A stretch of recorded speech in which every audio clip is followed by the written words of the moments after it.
মুখ্যমন্ত্রীর নাম করে প্রতারণার অভিযোগ, সোশ্যাল পোস্টে রাজ্যবাসীকে সতর্ক করল রাজ্য পুলিশ। কিছু প্রতারক সামাজিক মাধ্যমে ভুয়ো বিজ্ঞাপন ভিডিও ছড়াচ্ছে। মুখ্যমন্ত্রী মমতা বন্দ্যোপাধ্যায় নাম ছবি দিয়ে মানুষকে প্রতারিত করছে। এই বিজ্ঞাপনগুলিতে চটজলদি ঋণের কথা বলে প্রসেসিং ফি আদায় করা হচ্ছে দাবি রাজ্য পুলিশের।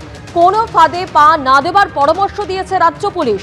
প্রতারণার মুখোমুখি হলে সাইবার অপরাধ হেল্পলাইন 1930-তে অভিযোগ দায়েরের পরামর্শ।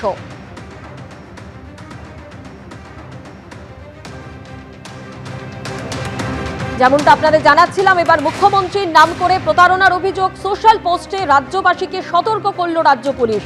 কিছু প্রতারক সামাজিক মাধ্যমে ভুয়ো বিজ্ঞাপন ভিডিও ছড়াচ্ছে। মুখ্যমন্ত্রী মমতা বন্দ্যোপাধ্যায়ের নাম ছবি দিয়ে মানুষকে প্রতারিত করছে। আরো বিস্তারিত জানতে আমাদের প্রতিনিধি পার্থপ্রতিম ঘোষ আমাদের সঙ্গে রয়েছেন। এ বিষয়ে পার্থ, পুলিশের তরফে, রাজ্য পুলিশের তরফে যে সতর্কীকরণ বিধি কথা বলা হচ্ছে, কি বলা হচ্ছে তাতে? দেখো, এক্ষেত্রে রাজ্য পুলিশ জানাচ্ছে যে তারা লক্ষ্য করছে যে ইদানিং বেশ কয়েকটি জায়গায় প্ল্যাটফর্ম, যেমন সোশ্যাল মিডিয়া থেকে শুরু করে কয়েকটি জায়গায় ছবি ব্যবহার করা হচ্ছে মুখ্যমন্ত্রী, এবং সেক্ষেত্রে সরকারি ঋণ প্রদান করা হচ্ছে সহজে, সেই বিষয়ে কিন্তু একেবারে বলা হচ্ছে এই বিজ্ঞাপন দিয়ে সোশ্যাল মিডিয়াতে। কিন্তু রাজ্য পুলিশের তরফ থেকে বলা হচ্ছে পুরোটাই হচ্ছে ভুয়ো, এবং এক্ষেত্রে কিন্তু প্রতারকেরা তাদের প্রতারণার জাল হিসাবে মুখ্যমন্ত্রীর এরকম ছবি বা সরকারি প্রকল্প সেই সমস্ত নাম ব্যবহার করে এরকম প্রতারণার চক্রটি চালাচ্ছে। এবং এক্ষেত্রে যদি কারোর কাছে কোনো এরকম বিষয়ের সামনে আসে তাহলে অবিলম্বে যা রাজ্য পুলিশকে জানায়, সেই বিষয়ে রাজ্য পুলিশের তরফ থেকে বলা হচ্ছে। এমনকি রাজ্য পুলিশের তরফ থেকে সামাজিক মাধ্যমে এদিন পোস্ট করে জানিয়ে দেওয়া হয়েছে যে এই বিষয়ে যে বিজ্ঞাপনটা আসছে সেটা সম্পূর্ণ ভুয়ো, এর সঙ্গে রাজ্য সরকারের কোনো এরকম ঋণ প্রদানকারী বিষয় সামনে নেই। যেক্ষেত্রে যে মুখ্যমন্ত্রীর ছবি বা নাম ব্যবহার করে প্রতারকেরা নতুন যে চক্র সামনে এনেছে সেই বিষয়ে কিন্তু সতর্ক করতে রাজ্য পুলিশ। ধন্যবাদ পার্থ। উড়িষ্যায় খুন মুর্শিদাবাদের পরিযায়ী শ্রমিক, সরব মুখ্যমন্ত্রী। বিজেপি শাসিত রাজ্যে বাংলা ভাষীদের উপর নির্মম অত্যাচারিত পরিযায়ী শ্রমিকদের পাশে আছি, সব রকম সাহায্য করব। যেসব ক্ষেত্রে মৃত্যু হয়েছে আমরা আর্থিক সাহায্য করব। 24শে ডিসেম্বর সম্বলপুরে সুতির পরিযায়ী শ্রমিককে পিটিয়ে মারা হয়েছে। বাংলা ভাষায় কথা বলা কোনো অপরাধ হতে পারে না। সুতি থানায় 0 এফআইআর দায়ের হয়েছে, 6 জন গ্রেপ্তার হয়েছে। রাজ্য পুলিশের টিম উড়িষ্যা গিয়েছে, এক্সপোজড মুখ্যমন্ত্রী।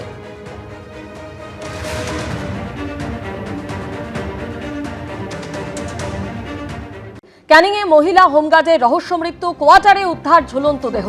ক্যানিং থানার এক সাব ইন্সপেক্টরের বিরুদ্ধে খুনের অভিযোগ পরিবারের। আরো বিস্তারিত জানতে সরাসরি আমাদের প্রতিনিধি হিন্দল দে আমাদের সঙ্গে রয়েছেন। হিন্দল, ঠিক কি ঘটনা ঘটেছে? দেখো, 22 বছর বয়সী সেই যে পুলিশ কর্মী, নাম গুলজান পারভিন ওরফে রেশমি, তারই কিন্তু ঝুলন্ত দেহ উদ্ধার হয় ক্যানিং থানার যে পুলিশ কোয়ার্টার রয়েছে সেই পুলিশ কোয়ার্টারে, এবং সে তাকে ঝুলন্ত অবস্থায় দেখতে পান পুলিশ কর্মীরা।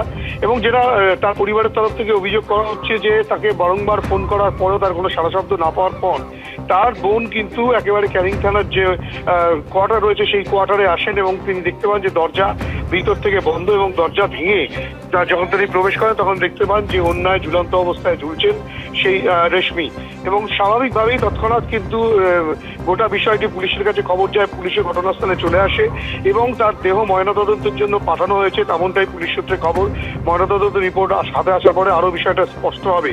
কিন্তু এই ঘটনায় যেটা অভিযোগ করা হচ্ছে, যে পরিবারের তরফ থেকে স্পষ্টত অভিযোগ করা হচ্ছে যে ক্যানিং থানারই একজন সাব ইন্সপেক্টর সায়ন ভট্টাচার্য, যার নাম, তার সঙ্গেই কিন্তু তার বিবাহ বহির্ভূত সম্পর্ক ছিল, এবং সেই সম্পর্কের টানাপোড়েনের জেরেই কিন্তু এই আত্মহত্যার ঘটনা ঘটে থাকতে পারে, তেমনটাই কিন্তু তারা বলছেন।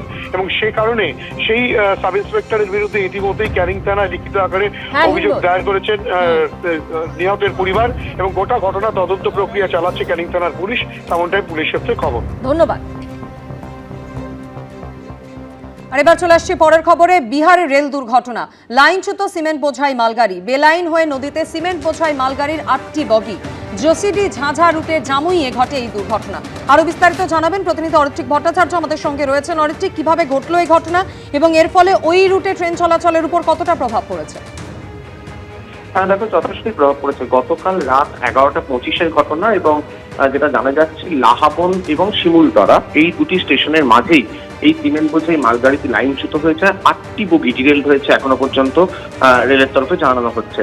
এবং এই যদিও যেহেতু মালগাড়ি ডিরেল্ড হয়েছে তার ফলে কোনো রকম মানুষের ক্ষয়ক্ষতি হয়নি বটে, কিন্তু আপ এবং ডাউন দুদিকেই ট্রেন অপারেশনে যথেষ্ট সমস্যা হচ্ছে। মূলত আসানসোল ডিভিশনে এই সমস্যা হয়েছে।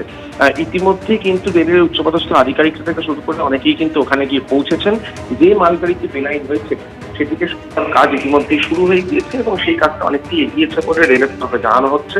তবে তারপর যেটা দেখে নেওয়া দরকার যে ট্র্যাকের কতটা ক্ষতি হয়েছে সেটা দেখেই কিন্তু এই রুটে ট্রেন চলাচল স্বাভাবিক করা যাবে। তবে আপাতত কিন্তু ট্রেন চলাচল যথেষ্ট বিঘ্নিত। কিছু ট্রেন ঘুরপথে চালানো হচ্ছে, কিছু ট্রেন বিভিন্ন স্টেশনে আটকে রয়েছে এবং আপ এবং ডাউন দুটোতেই ব্যাহত হচ্ছে। তবে রেলের তরফে যেটা বলা হচ্ছে আপাতত একটি লাইনে ট্রেন চালু করে যাতে কোনো রকম ভাবে পরিষেবা দেওয়া যায় সেটা আগে বন্দোবস্ত করা হচ্ছে এবং তারপরে দ্বিতীয় লাইনটিকেও পরিষ্কার করে তারপরে কিন্তু স্বাভাবিক ট্রেন পরিষেবা চালু করা সম্ভব হবে। পরিস্থিতি কতক্ষণে স্বাভাবিক হয় সেদিকে আমাদের নজর থাকবে। আপাতত অরিত্রিক ধন্যবাদ।